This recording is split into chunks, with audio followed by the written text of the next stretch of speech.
Assalamualaikum warahmatullahi wabarakatuh.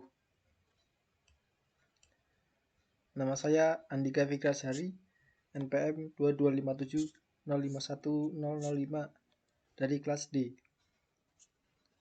Pada kesempatan video kali ini saya akan menjelaskan tentang implementasi inheritance, polymorphism, serta metode abstrak dan interface. Nah, di sini saya membuat studi kasus tentang investasi yang terdiri dari yang memiliki 3 subkelas, yaitu obligasi, reksadana, dan saham. Nah, yang pertama kita akan membuat dengan menggunakan kelas tanpa kelas abstrak dan interface. Nah,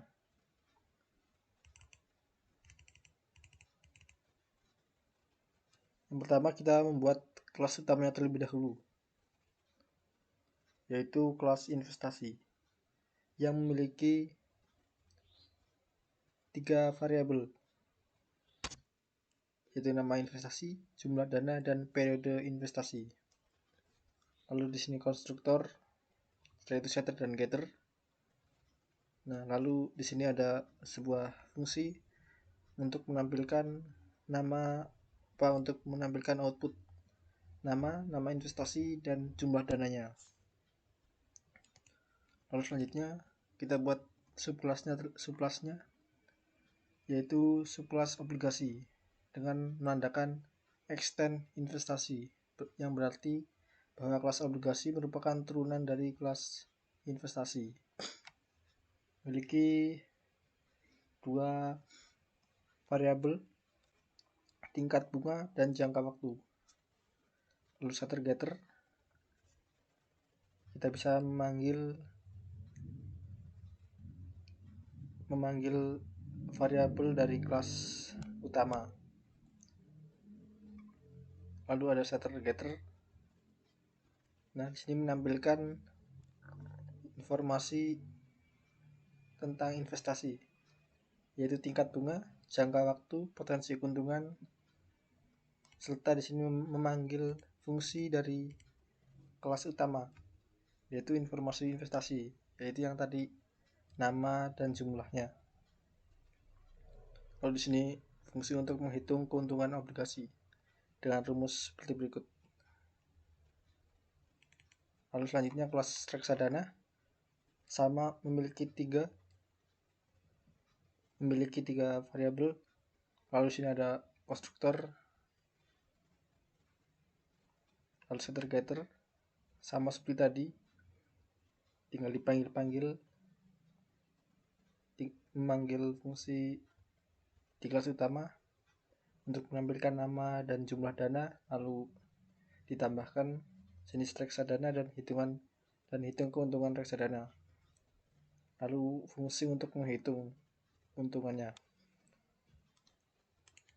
Nah, langsung ke kelas mainnya.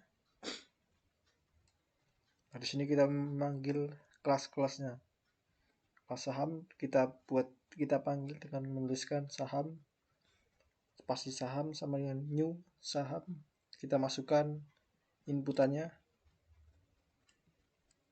namanya, jumlah uangnya, periodenya, jenisnya. Kita panggil juga kelas reksadana dan obligasi. Nah, kita juga memanggil fungsi untuk menampilkan output tadi dengan memanggil kelasnya saham titik lalu namanya, nama fungsinya, informasi investasi saham reksadana, informasi investasi reksadana, dan obligasi informasi investasi obligasi. Nah, sesuai dengan namanya. Kita running. Nah, akan menampilkan seperti berikut.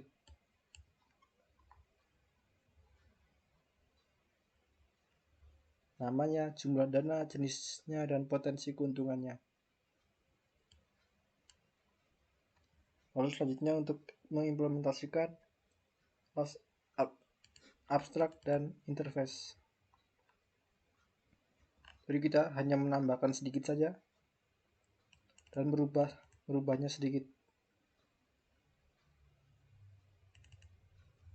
Nah, kelas utama tadi kita ubah menjadi abstrak class, investasi abstrak, implement informasi investasi. Jadi kelas abstrak ini akan mengimplementasikan interface informasi investasi. Lalu kita merubahnya menjadi protected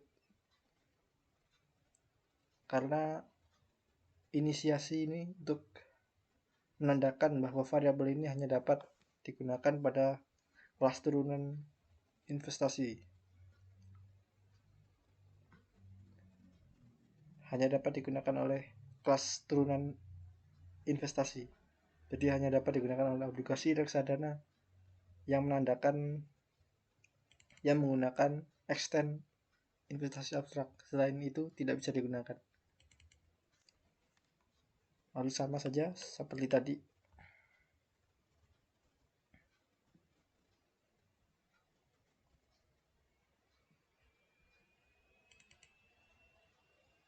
Ini juga sama.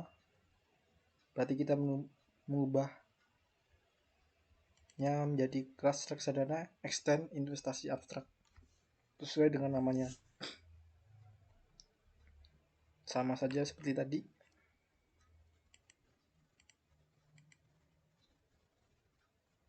Kita jangan lupa menuliskan override untuk menandakan bahwa implementasi dari kelas interface.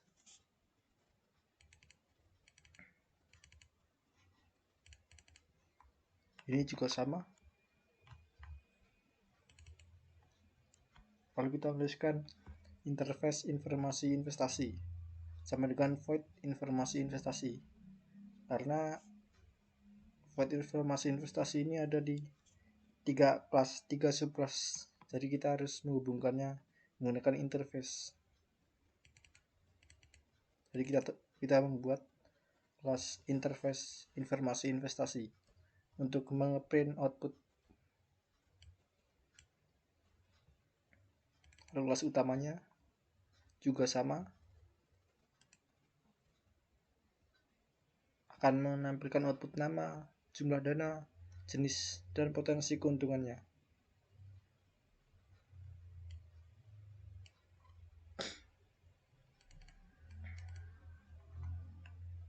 Nah, mungkin cukup sekian penjelasan video dari saya. Apabila ada kesalahan, saya mohon maaf. Saya akhiri, wassalamualaikum warahmatullahi wabarakatuh.